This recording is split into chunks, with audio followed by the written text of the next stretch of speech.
I will start before the pandemic. So it was in 2019 in the summer when I started to work with 1x Internet. That was after my year-long break.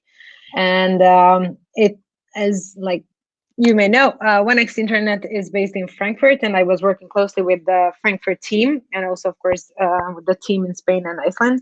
But this was a fully remote job. And when the pandemic started at the beginning of 2020, it was pretty good because I could travel and I could visit them on a monthly basis. And it was, for me, it was perfect because then I could just do my stuff at home and I could just work remotely, and there were no issues.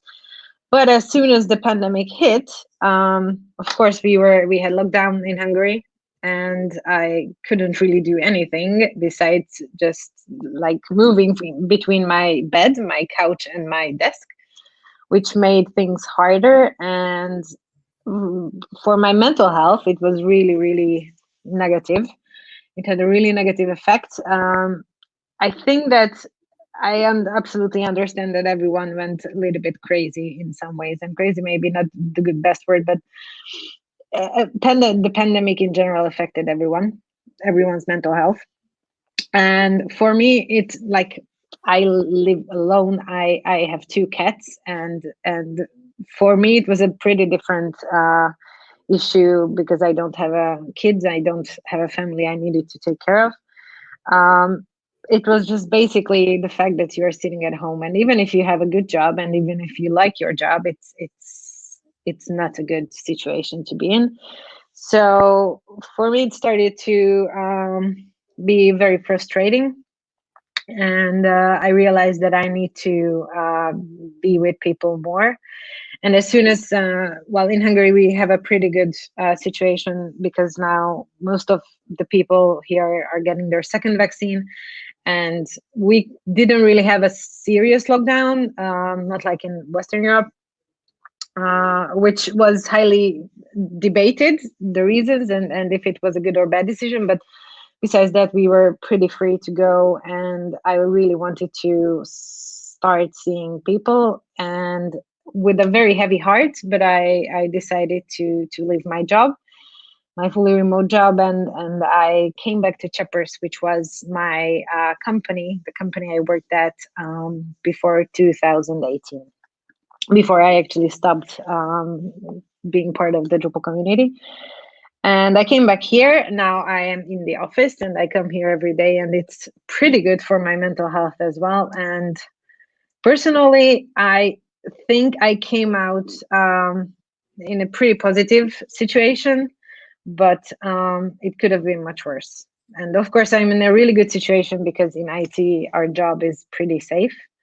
I'm not sure how safe I am if I say that in general, IT jobs are rather safe during a pandemic where you cannot really go anywhere. But personally, I have a pretty good outcome of all this. So now I come to the office every day. I meet with my colleagues every day, and it's really good feeling to have lunch with not just your cats, but others as well. Before I stopped doing these things in 2018, I was mostly organizing Drupal events. And of course, I was part of the Hungarian community, being board member in the association, organizing local stuff as well. And in general, encouraging people and Drupal developers to participate in the contribution. And after the break, I was very hesitant if I wanted to do the same. So organizing an event, any kind of event, is a pretty good job. So I didn't really feel the energy in me to do that anymore.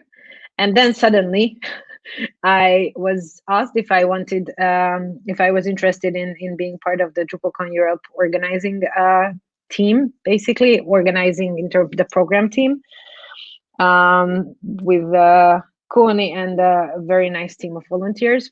And I said yes, because it sounded very interesting to shape a conferences program. I always enjoyed that part very much when I was organizing events, and DrupalCon is something bigger, so it's not just smaller event. It was really serious. And this was for 2020. So that's when I came back to contribute my brain in a way. And then since the volunteer team, of course, changes all the time, I was at some point asked if I was interested in being one of the leaders. So I am doing it with two very nice folks, Dan and Ruven. They are the program team leads with me. And we are doing it again this year. So what we are doing is basically we are helping the program team, the track chairs to select the program. We put together the concept, how we would like to shape the whole topic of DrupalCon, and of course we help a lot with doing smaller stuff like promotion and getting the word out to people.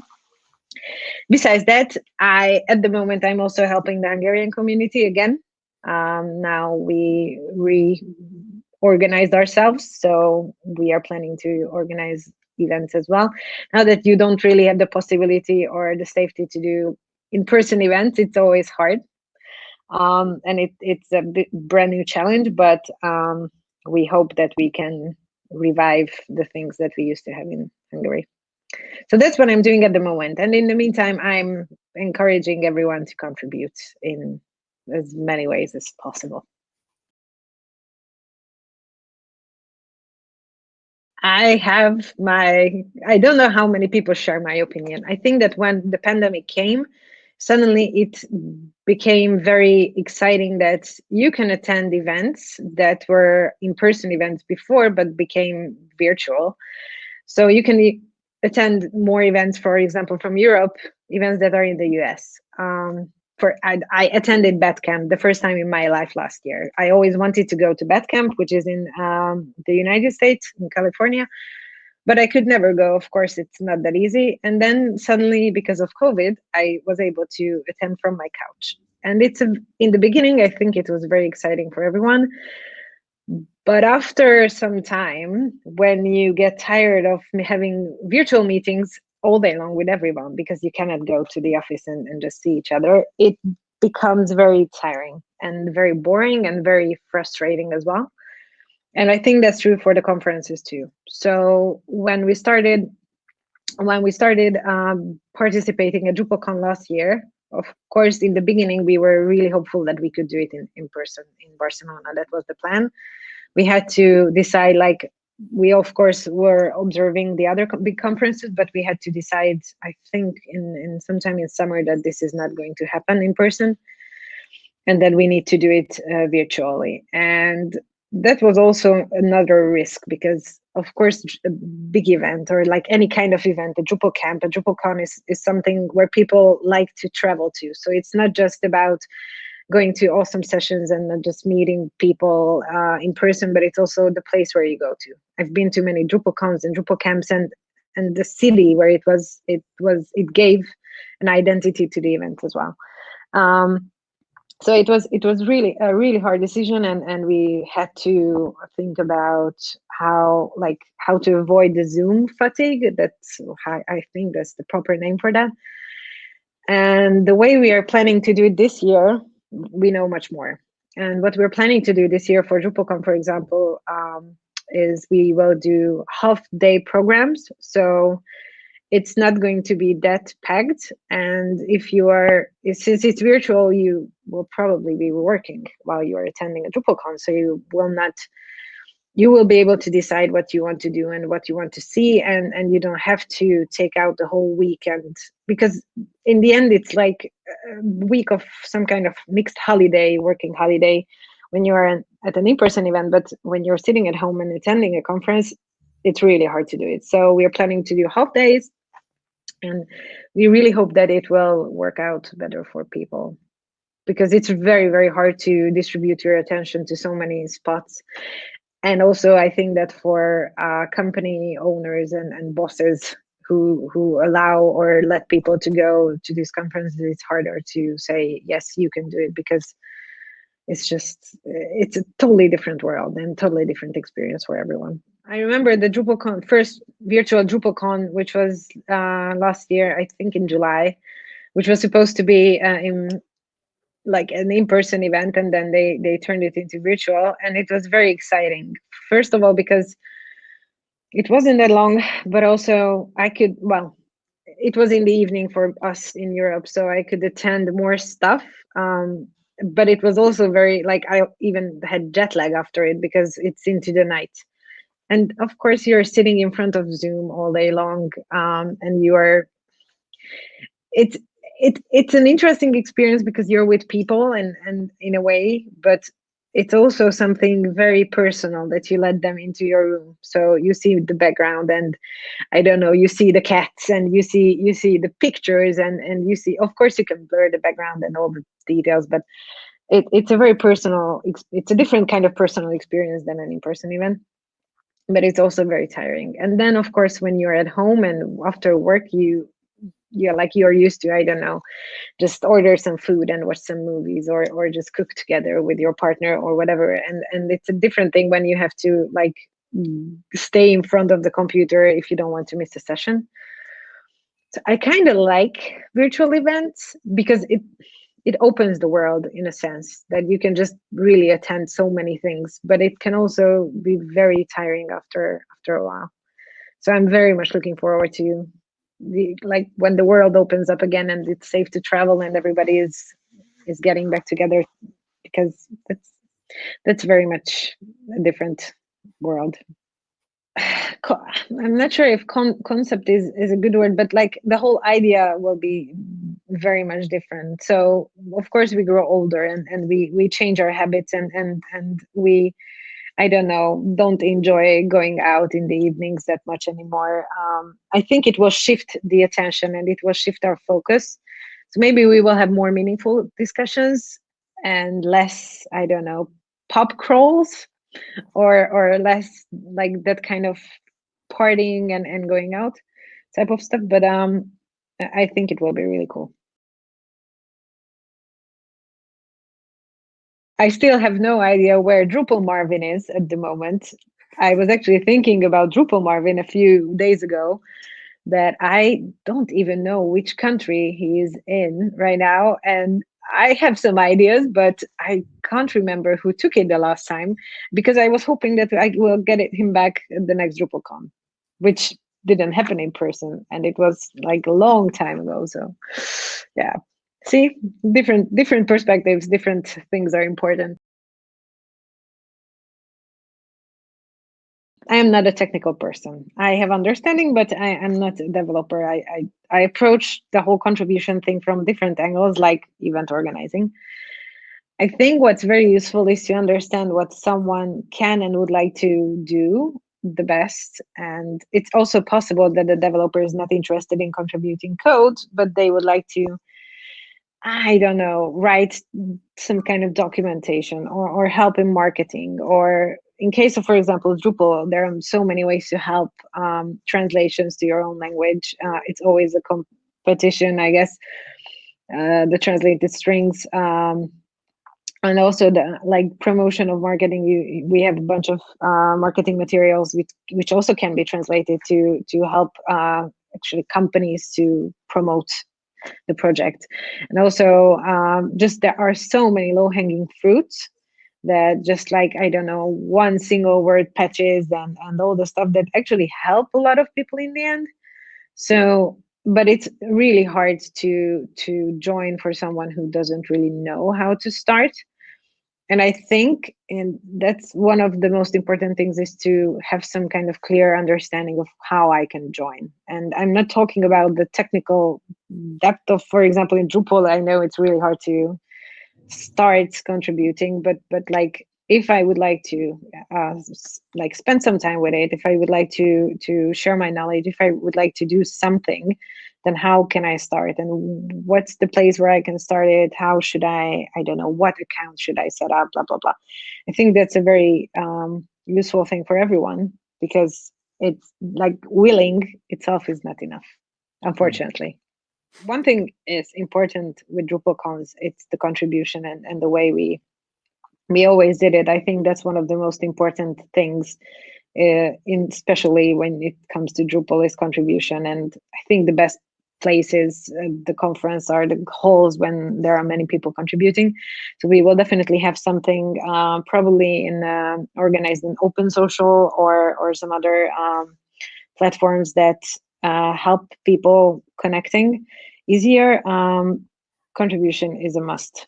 If there is one thing that we should never let go of a Drupal event is giving space and time for contribution and sprints. And I think that's what whenever I was organizing a Drupal event, that was one thing I always said, we have to do this, even if it's just an extra afternoon or something, but we have to. I think there are two aspects. One is, of course, you're helping the project, whichever you're contributing to, but it's also meeting people, and it's also like having this kind of personal connections where you get to talk to the contributor you, I don't know, saw 100 commits of, and then you were always thinking about like who could they be, or if I have a question, how can I approach them?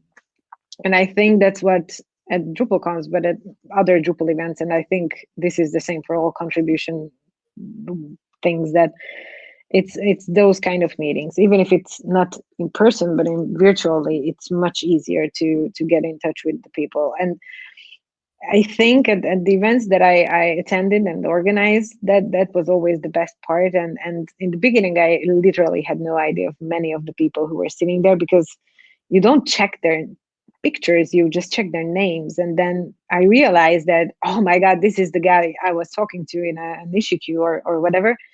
That's awesome. And when I like hear my colleagues talking about issues, and then I check the project and the modules and whatever they are doing, and I see the maintainer, and then I realize that I was sitting next to that guy at the contribution day or even a lunch at the event. That's really cool. And I think that gives you something that you can really like enjoy, and you can be very proud of. Contribution is in every sense a very awesome stuff. Those are the good sessions, I think, which have a demo part in it, when it's like you just go to, I don't know, Google and start searching for something, or you just go to your browser and start looking for something, and you just go to your console and start writing code live in front of everyone. It never goes well. So there is, everybody who does that always runs into the situation. It's like, this is why you shouldn't do this at a live session. But no, this is why you have to do it, because it's, for a beginner, for example, if they see that there are professionals who've been doing this for many, many years, 10 plus years, I don't know. Honestly, I think seeing them, it's not failing. It's just life. It's how we are working. Everybody's working. There are processes that are working better. There are processes that are not so good and could be improved. But if the beginners, for example, see that there are guys who've been doing this for a dozen years, and they also need some help. They also need to go to, I don't know, Stack Overflow and look into stuff. They also make errors in their code. They also type something incorrectly and don't notice it for 2 hours, and then just realize like, but I think it just shows that this is how this job is, and you don't have to be perfect, and that's not the point to be perfect. It's just to understand how you could improve, and understand like what you need to do to improve. But I think these are the things that I like the most. It's just bringing people closer, and it's important because nobody's God after all in this community. So it's just, and everybody's approachable, in, of course, with some boundaries sometimes, but this is how it is. I make mistakes, you make mistakes, we all make mistakes. That's very easy. When you're working at a web development company, and you like, there are always competition, like other companies that are supposed to be better, but when you see how the people at these companies are humans, and they do their stuff in the way they do it, you just realize that like there are no perfect projects, there are no perfect teams, there are no perfect people. We're all human, and we all make mistakes, and there are some weaknesses, but we need to understand what these are, and then we can improve them. And I think it's this understanding part is very important. And even if you're just like doing your own stuff at home and not contributing actively, or you are doing contribution, or you are doing it professionally and you are making a living of it. Well, I used to contribute to the startup community in Hungary many years ago. It's not like really open source, but still it's a contribution. We were organizing the community in Szeged when I was still living there. And that was a really nice experience because it's like the same. We just like start doing something and build something up from the ground, and then it works out or it doesn't work out. Then I left the team when I moved back from Szeged to Budapest. But it was, for me, that was a really cool experience. But for example, with Cheppers, we are contributing to a different bunch of different technologies. Like we are planning to organize some kind of community around Gatsby in Hungary. We are working with Gatsby quite a lot, so it's pretty interesting. We used to organize DevOps meetups. I think there were also some Ruby meetups where our guys were involved. So yeah, on company level, we are definitely interested in doing this because it's, well, for companies, of course, it's good. It's how you hire because this is how you get to meet people. But also, it's interesting to see how other people and companies do their business, and I think it's a very good opportunity to learn. I think that the like headless solutions are something that I see the future in, also professionally, also from like business side, professionally as in profession technically, because that's a sexy thing. And it sounds very like, I don't know, weird word to use this, but this is what developers are interested in now. And there are some parts of Drupal, like for example, the regular front end, the old style is it's not that interesting anymore, and it's not that smooth, to be fair. But moving headless and exploring new options and new possibilities, and like headless and decoupled, I think it's going to show what Drupal is really capable of. So we are going to shift from where we are now, which is it can do everything. Maybe it's not good for everything, but it can do everything, to more complex and robust things, and that are going to be really cool for developers too. So it's, when you are saying you're a Drupal developer, it's not just like I'm just, I don't know, developing a web shop or a blog or just a new site. When you're saying, most of the people ask back like they don't understand the whole scope of what's possible. But I think with the involving new technologies and new cool and interesting things, we can totally go there. And I'm really looking forward to that, because that's how you hire people. If you do awesome stuff, or if you do very rare stuff. But that's, well, depending on where you are. In Hungary, Drupal is rare or not that common, of course. But it's just like the way, when someone asks you like, what am I going to do at your company if I join you, and we can tell them really awesome, interesting things, I think that's going to help them decide with us, for example. We are having the Drupal Academy. We had 3 trainings already finished. Drupal Academy, in the beginning, the problem was that there are not so many Drupal developers who are interested in the whole experience. So we decided that we could try training them. But like, how can you start doing it? What do you need? And then we hired 3, I think it was 3 PHP developers who had a solid knowledge but didn't know how to do Drupal. And we practically held 3 months long training for them. While so they started to learn how to use Drupal, what is contribution, that was a very important part, of course, how they can ask for help, how they can help each other, how they need to build up their projects. We also gave them a demo project to work on, so it was not just like random things and you do a random website, but it was something that we could use in-house. And it was pretty successful. After this 3 months, they continued working with us on actual projects, and they are still here. And then we did this into other rounds. in 3 times in 6 years, and we are actually planning to do one more in starting in September, because that's just what you need. So like you need to have, I think at a company it's useful to have all kinds of like all experiences with developers, like junior, media, or senior. And junior developers have a totally different view on the world.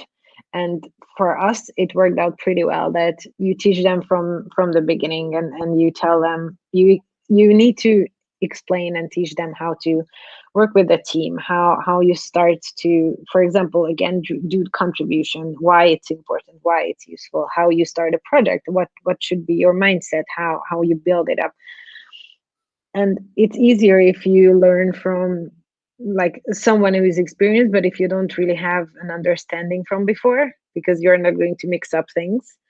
And it's really easy to learn things in a bad way and continue doing it for like in the future. But we are trying to teach them the way we think it's good and the way we think it's working. Of course, it's not working 100% for anyone. So I would lie if I said that this is the proven method. For us, this is a good method, the way we're teaching them.